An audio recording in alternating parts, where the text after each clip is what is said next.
皆さん、こんにちは。現役救急 YouTuber のカイロレンです。今日は医療分野の話でも特にマニアックな話をしようと思います。皆さん、海外ドラマの ER ってやつ見たことありますか？毎エピソードに1回はね、やってることがあるんですよ。警官がガーってわざとし書いてくれるじゃないですか。やはり交通事故だ、撃たれたとか、そういった外傷の患者さんが。その中で時々主人公とか他のメインキャストが、心臓が止まった、心臓が止まりそうだ、よし、開胸するぞみたいなこと言って、メスでバカバーって胸を開いたりだとか、あとオペ室で使うような開胸器、電動のこぎりみたいなので、うわーってやっていくじゃないですか。強化軍が手突っ込んで、心臓マッサージしたりだとかなんかいろいろやってますよ。蘇生的開胸術について解説してみようと思います。実は適用ってやつが学会のガイドライン等々で出ていまして、最も向いているとされているのが、穿通性胸部外傷って言われています。難しい言葉なんで、噛み砕いて説明しますと、例えば、鋭いものが胸をに突き刺さっただとか突き抜けていったとか、それこそ ER の世界だと、アメリカ銃社会じゃないですか。要は弾丸が胸郭に当たって、肺だと心臓だのを傷つけちゃったと。そういった外傷が一番適用があるっていうところ。で、そのお次に来るのが、鈍的胸部外傷。例えば交通事故の時にハンドルだとか、あと、重いものが飛んできて胸に当たったとか。そして表面上は明らかな出血はないんだけど、エコーとかで見たら胸の中に一体溜まってますとか、あるいは心短胞なんでつって、心臓と心の間に血液が漏れ出して溜まってて、循環圧迫してますと。そういったのが見つかったとき。あともう一つが、胸部以外の穿通性外傷。銃弾だとか、その鋭いものが横隔膜より下の、例えば腹の中とか、骨盤のあたりに突き刺さってますと。そういったのも一応提供はあるよって形になっています。さらに細かいところで言うとどうなるかっていうと、現場とか救急車内で生命兆候あり。生命兆候というのは、自発呼吸があったりだとか、自力での退路があったりだとか、首とか鼠径とかに脈が触れたりだとか、心電図上ちゃんと波形があったりとか、瞳孔に対抗反射があったりとか、そういったもののことなんですけど、そういった生命兆候がある場合、急出血圧が60未満だとか、CPR を行っている最中であったりだとか、あるいはその現場とか救急車内でそういった生命兆候がない場合でも、救急外来に到着するまでの間の CPR 継続時間が15分未満という場合に提供になるって一般的に言われています。あくまでこれはガイドラインでの推奨ですので、ケースバイケースの判断にはなるでしょう。じゃあ具体的にどういった処置やるんですかっていうことなんですけど、胸を開ける場所は決まってんですよ、大体。第4、第5肋間あたりを開けばいいんですが、慌ててその開胸してる場面で、いちいちここ第1肋間、第2肋間、第3肋間、第4、第5とかカウントしてる暇ないじゃないですか。指で触ったりして。大体1首より下のあたり、肋間に、メドをつけて、バーって切り開いていくんですよね。大体左側の皮下中線から、その胸骨の左縁あたりまで。そしてそこをバッて切り開いたら、心臓と肺と大動脈が見えてきます。でも肺は膨らんでいるので、浄水して、左の肺だけなんとかしぼませて、後ろの方に圧迫させて、そしたら心臓とか大動脈が見えてくるんですよ。で、そうやって、心臓とかの損傷、肺の損傷を確認していくわけです。心臓に損傷があった場合、どういうふうに介入するかっていうと、例えば、さっき言った心短パナで、心臓から血が漏れて、その心臓と心脳の間に溜まっていますと。それを解除するために、心脳を切り開いて、溜まっている血液を出したりだとか、さらにはその、血が漏れてるってことは、心臓が傷ついてるってことですよね。その、穴開いてる箇所を修復しに行ったりだとか、あとは、それこそ、さっき言ったように心停止してるわけですから、直接心臓を押すわけですよ。あと、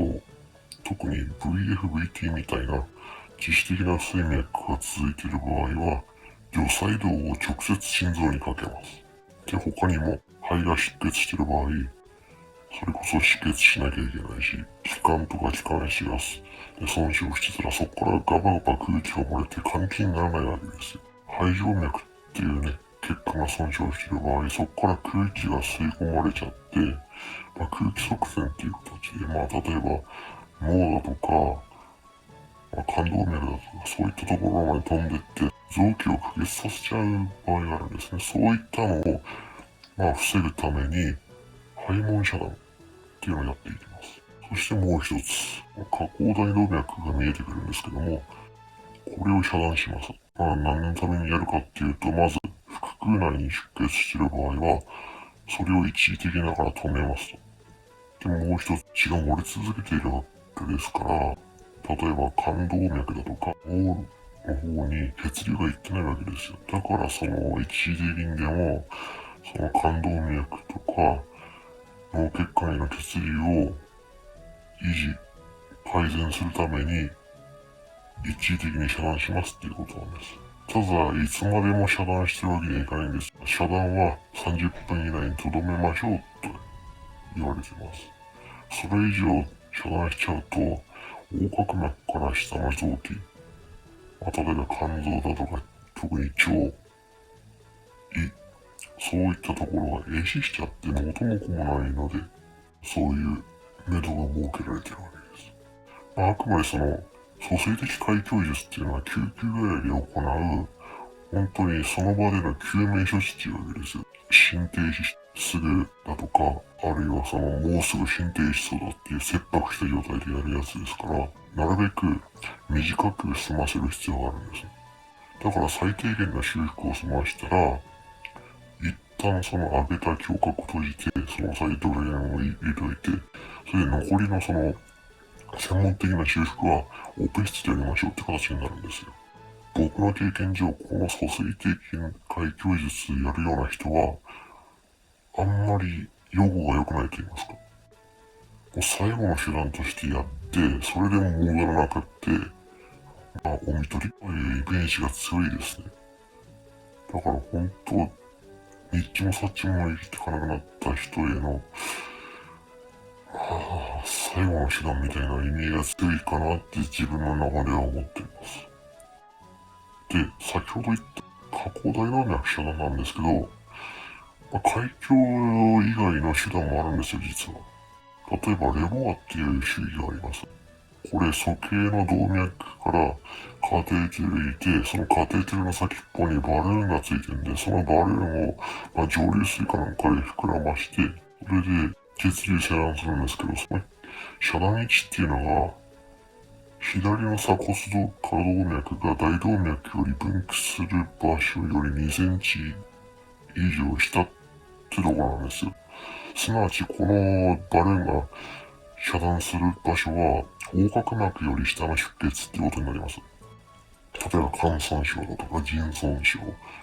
盤骨折に伴う大出血。これでバンバン出血しまくってて血圧が持たない。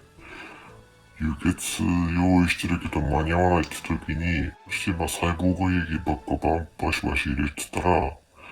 ろいろあって、凝固障害起こしちゃうんですね。だからそういう救命の手段として、一時的な手段として、このバルーンを入れて、パッと膨らませて血流を一時的に遮断します。これも、あんまり長く入れてると、腸とかね、そういったところに血流がいかなくなって壊死しちゃって元も子もなくなるので、30分を限度に一旦注意しなさいってことに入れています。これも、一時的な蘇生って意味ですので、最終的な修復は腹上げて、その出血してるところ止めに行けないようになり、する必要があるってことなんです。結論ですけれども、今申し上げたような蘇生的開胸術とかレボアっていうのは救急外来で、本当にバイタル崩れてる。もう切迫している、差し迫っている、もう心臓その目の前に止まりそう。そういった時にやる非常手段です。それで一旦バイタルを落ち着けて、輸血バンバン入れて、ある程度、ちょっと循環、上向いてきたかなってところで、オペ室に移動するわけです。オペ室移動する余裕がなければ、外科医を救害に呼んで、その場でバーって修復術始めちゃうことも、ザラじゃないかなと思うんです。全部ケースバイケースの判断になるわけです。